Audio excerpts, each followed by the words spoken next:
안녕하세요. 김성결 목사와 함께하는 GTS 말씀 묵상 시간입니다. 오늘은 7번째 주간의 셋째 날 묵상이에요. 셋째 날 묵상은 숨겨진 비밀 찾기가 되겠습니다. 자, 오늘은 숨겨진 비밀. 우리의 삶에는 말씀에도 더 깊은 은혜가, 의미가 숨겨져 있고요. 예수님은 그래서 마태복음 13장에 보면 천국은 밭에 감춘 보화다. 사도 바울은 예수님을 보물이 가득 차 있는 비밀이다 이렇게 소개를 하기도 했죠. 그래서 찾아야 합니다. 찾기 위해서는 질문을 해야죠. 질문은 숨겨진 것을 찾아내는 키입니다. 업무에서, 비즈니스에서 더 좋은 방법들을 찾아내는 숨겨진 비밀 찾기. 오늘 많은 걸 찾아보는 시간 되시기 바랍니다. 자, 우리 GTS 묵상은 두 가지의 목적을 가지고 만들어졌죠. 하나는 매일매일의 역동성 있는 신앙생활, 그리고 또 하나는 삶의 현장의 변화와 발전을 만드는 것입니다. 아이들에게는 재능 개발과 학습 능력을 키우는 것이죠. 이것을 위해서 5, 7, 2의 구조가 들어 있습니다. 5는 그림이나 사물을 분석하는 프로그램인데요. 이것을 통해서 생각하는 능력을 키워줍니다. 그리고 7은 7가지의 주제인데요. 매일매일의 삶을 변화시켜주고 발전시켜주는 주제입니다.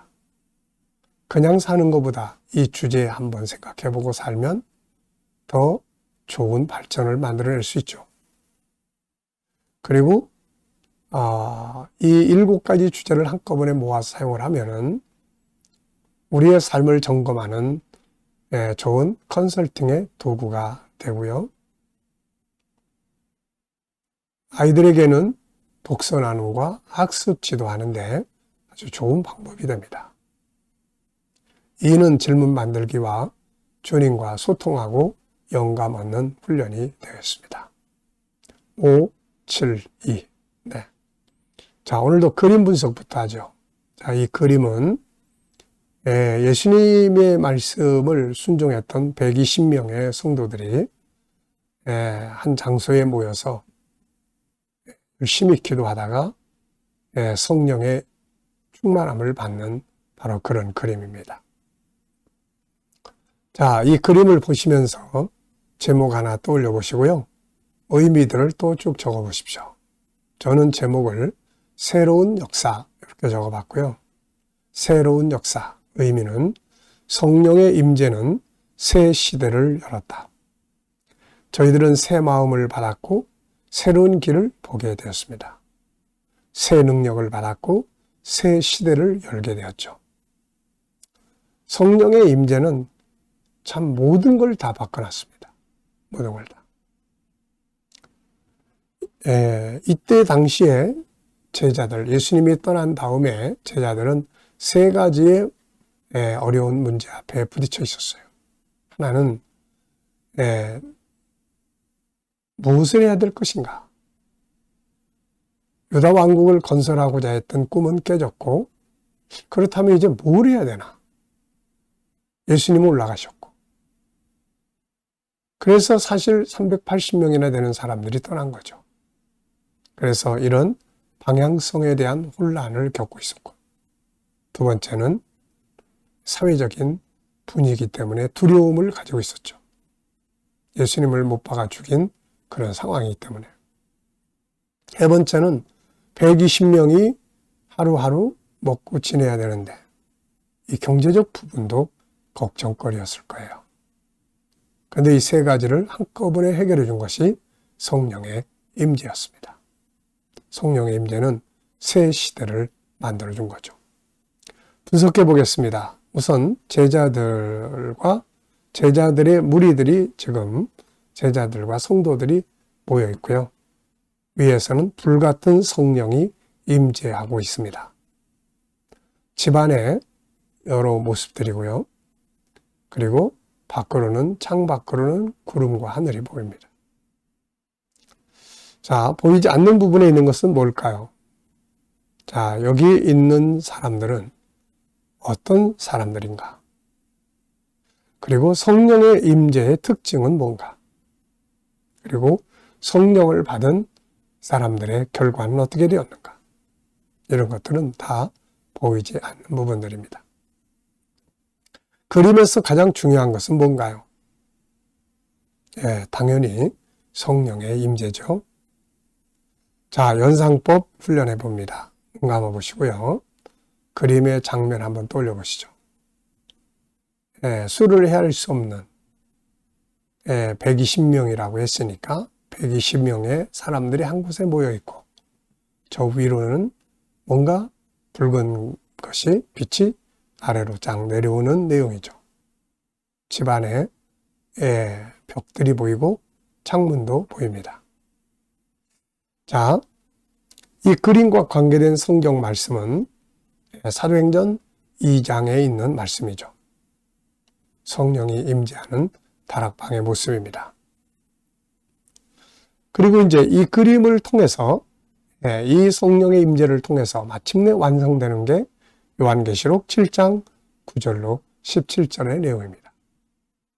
각 나라와 족속과 백성과 방언에서 수를 헤아릴 수 없는 큰 무리가 하나님 앞에 모여있는 장면이죠. 자, 저는 이제 이 성령에 충만한 거라면은 제가 처음 성령 체험할 때의 기억을 저도 가지고 있습니다. 이 성령 체험이 저로 하여금 제 눈을 열어줬던 거죠. 그 전까지 제가 가지고 있었던 깨달음, 이것을 뛰어넘는 그야말로 진리의 안으로 나를 이끌어주는 그런 놀라운 역사였죠. 그래서 만들어진 것이 제자훈련 프로그램이었습니다. 제자훈련 프로그램은 성령의 임재가 만들어준 소중한 선물이었죠. 자, 제자들이 성령 받고 난 다음에 역시 진리를 깨닫게 된 그런 사실들을 생각할 수 있죠. 자, 상상력 키우기입니다. 우선 현재, 그리고 앞에 그림은 예수님의 약속의 그림, 예루살렘 떠나지 말고 아버지 약속을 기다려라. 다음 그림은 이제 이렇게 모여있던 사람들이 흩어집니다. 근데 그냥 흩어지는 게 아니라 이제 복음을 가지고 흩어진 거죠. 그리고 능력을 가지고 흩어집니다. 그래서 이들에 의해서 처처에 복음이 증거되고 교회가 탄생하기 시작을 한 거죠. 자, 미래를 어떻게 살고 싶은가요? 그렇다면 지금 무엇을 해야 할까요? 오늘도 미래 비전에 대해서 또 한번 쭉 점검을 해보시기 바랍니다. 아이들과 묵상을 하시는 분들은 이 그림 속에서 또 수학 공식 하나 생각해 보시고 넘어가시면 되겠습니다. 자, 본문 읽어보겠습니다. 사도행전 1장 4절부터 8절까지의 내용이에요. 사도와 함께 모이사 그들에게 분부하여 이르시되 예루살렘을 떠나지 말고 내게서 들은 바 아버지께서 약속하신 것을 기다리라. 요한은 물로 세례를 베풀었으나 너희는 몇 날이 못하여 성령으로 세례를 받으리라 하셨느니라. 그들이 모였을 때에 예수께 여쭈어 이르되 주께서 이스라엘 나라를 회복하심이 이때이니까 하니 이러시되 때와 시기는 아버지께서 자기의 권한에 두셨으니 너희가 알 바 아니요 오직 성령이 너희에게 임하시면 너희가 권능을 받고 예루살렘과 온 유대와 사마리아와 땅끝까지 이르러 내 증인이 되리라 하시니라. 아멘. 자, 감사한 것 먼저 정리를 해보겠습니다. 어제 하루 어떻게 보내셨나요? 감사한 거 생각해 보시고 적어 보시고요. 특별히 어려운 일이 있었다 해도 그 속에 있는 또 감사한 거 찾아보시고 적어 보십시오. 감사는 마음의 평안, 환경의 변화를 만들어냅니다. 자, 오늘 하루 시작하면서 또 감사한 거 적어 보시고요. 또 미래를 생각하시면서 감사한 걸 적어 보시기 바랍니다. 자, 본문을 보면서 오늘 느끼는 것은 무엇인가요? 저는 세 가지를 적어봤는데요. 하나는 예수님께서 예루살렘을 떠나지 말라고 하셨습니다. 이 말씀을 보면서 우리 성도들이 살아가는 과정에 떠나야 할 곳이 있고 떠나서는 안 되는 곳이 있구나 하는 걸 생각하게 돼요. 탕자가 죄를 짓던 그곳은 떠나야 하는 곳이죠. 그런데 제자들이 성령을 받기 위해서는 예루살렘을 떠나면 안 되었던 거죠. 자, 오늘 내 삶의 주변을 한번 둘러보면서 내가 떠나야 할 곳은 뭔지, 떠나지 말아야 할 곳은 또 무엇인지 한번쯤 생각해 보시기 바랍니다. 두 번째는 성령 세례의 중요성이에요. 예수님이 떠나지 말라고 하신 것은 다른 어떤 특별한 걸 위해서가 아니라 성령을 받기까지 떠나지 말라고 하신 거죠. 왜 그랬을까요? 성령을 받기 전에는 예수님과 함께 밥 먹고 같이 잠자고 같이 기적을 보고 그랬지만 막상 예수님이 누군지 몰랐어요. 그런데 성령이 임하고 나니까 예수님이 누군지를 알게 된 거죠. 그 전까지만 해도 그들은 십자가를 실패로 봤지만 성령이 임하고 나서 십자가의 의미를 알게 됩니다. 그때부터 그들은 십자가 밖에는 자랑할 것이 없다고 하면서 이 십자가를 증거하고 살았습니다. 성령이 임하기 전에는 천국을 세상 나라 다윗의 왕국으로 오해했지만 성령이 임하고 나서 그들은 하늘의 나라를 볼 수 있게 된 거죠. 그러니까 성령이 임하시지 않으면은 이들은 지금 가도 주님의 제자로서의 삶을 살 수가 없는 거죠. 그래서 성령 세례의 중요성입니다. 세 번째는 성령의 임재와 선교. 성령의 임재는 이들로 하여금 복음을 전하게 만들어주는 역할을 한 거죠.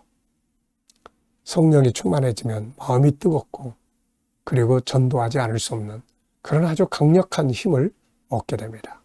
그래서 막 전도를 하고 사는 거예요.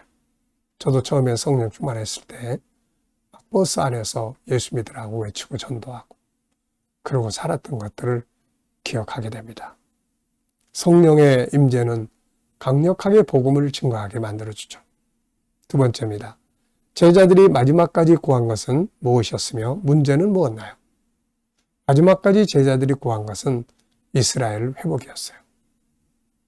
예수님이 십자가에 달려 돌아가시기 전에도 그들은 이스라엘을 회복을 꿈꾸면서 서로 누가 더 높은 자리에 앉을 것인가를 다퉜던 거죠. 그런데 주님이 죽으시고 부활하신 다음에도 아직도 이들은 똑같은 것을 구하고 있는 거죠. 문제점은 뭔가요? 이들이 복음의 본질을 모르고 있었다는 거죠. 왜 그러냐면은 구약에서는 천국이 이스라엘 왕국으로 모형으로 계시될 때가 있었어요. 그러다 보니까 이들은 하나님의 나라를 다윗 왕국으로 생각을 하고 있었던 거죠. 그래서 예수님이 하나님 나라 그러면은 다윗 왕국이 이제 가까이 왔구나 이렇게 생각을 했던 거예요. 성령이 임하기 전에는 이렇게 생각을 했던 겁니다. 그런데 성령이 임하신 다음에 이게 완전히 이제 바뀐 거죠. 세 번째입니다. 예수님이 제자들에게 주신 마지막 말씀은 뭔가요? 땅끝까지 복음을 증거하라는 것이죠. 그래서 전도와 선교는 우리 성도들이 믿는 자들이 마지막 날까지 잊지 말아야 될 사명이고 축복입니다. 네 번째입니다. 본문에서 우리의 삶을 성공하게 해주는 성품이 있다면 뭘까요? 이들이 지금 성령 충만해지고 완전히 성공적인 인생을 만들게 된 것은 순종입니다. 저는 순종, 그 다음 기다림, 열흘 동안 기다린 거죠. 기다림. 그 다음에 성령의 감동의 상태. 이런 성품들은 우리의 삶을 안정되게 하고 뭔가 깨닫게 하고 그리고 새로운 역사를 만들어가는 성공하게 해주는 성품들이에요. 순종, 기다림, 성령의 감동이에요. 질문 만들기입니다. 자, 5절을 보겠습니다. 요한은 물로 세례를 베풀었으나 너희는 몇 날이 못되어 성령으로 세례를 받으리라 하셨느니라. 왜, 무엇을, 어떻게, 만약 이런 용어를 넣으면 질문이 만들어집니다. 자, 성령 세례가 왜 중요한가? 전 이 질문을 적어봤는데요. 이미 앞에서 다 말씀드렸죠. 성령의 오심으로 진리를 알게 됩니다. 예수님은 마지막 만찬 자리에서 제자들에게 주님이 가시면 성령이 오셔서 내가 너에게 가르친 모든 것들을 올바로 깨닫게 될 것이라고 말씀을 하셨죠. 자, 그래서 성령이 없으면 이들은 돌아다녀도 실패한 것밖에는 말할 게 없는 거죠. 성령 세례는 그때나 지금이나 아주 중요한 역할을 합니다. 개인 질문입니다. 업무나 공부에 대해서 질문 만들기인데요. 자, 업무 잘하기 위해서는 어떻게 해야 될까요? 제가 항상 4가지 말씀드리죠. 첫째는 열정이 있어야 하고, 두 번째는 감사해야 하고, 세 번째는 전문가가 돼야 하고, 네 번째는 그 일을 통해서 다음에 무엇을 할 것인가에 대한 비전이 만들어지면 업무가 재밌게 되고 발전할 수 있습니다. 자, 이 시간은 주님과 소통하고 영감 얻는 시간이 되겠습니다. 눈 감아 보시고요. 자, 오늘 묵상 본문 한번 쭉 떠올려 보시고 7가지 주제도 떠올려 보십시오. 그리고 오늘 어디에서 누굴 만나고 어떤 일을 하고 또 어떤 문제를 해결해야 되는지 하나하나 떠올려 보시고 주님께 물으시고 상담하시면 됩니다. 주님 어떻게 할까요? 주님이라면 어떻게 하시겠어요? 제가 어떻게 하는 게 가장 바람직할까요? 묻고 기다리면 지혜도 말씀도 확신도 감동도 주십니다. 이 영감을 얻고 살면은 내 생각으로 사는 것보다는 훨씬 더 좋은 삶을 살게 되죠. 오늘도 영감으로 풍성하시기 바랍니다. 기도하고 마치겠습니다. 주님 감사합니다. 오늘도 또 묵상으로 하루 시작합니다.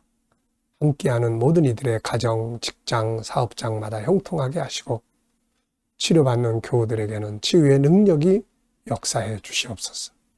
어려운 문제를 안고 기도하는 성도들은 감당할 힘을 주시고 합력하여 선을 이루게 하여 주옵소서. 오늘도 이 나라와 민족이 함께해 주시고 지도자들에게 지혜 주셔서 나라를 바르게 이끌어가게 하시고 또 거룩한 땅, 선교의 땅 되게 해주시고 오늘도 세계 곳곳에서 복음을 위해 수고하시는 선교사님들에게 은혜 베풀어 주시고 또 우리 KDM 훈련을 통해서 또 천국 복음 더욱 많은 나라에 전파되고 GTS 묵상을 더 많은 이들에게 보급되고 다음 세대를 양육하는 일에 귀하게 쓰임받게 하여 주옵소서. 감사하며 예수님의 이름으로 기도하옵나이다. 아멘.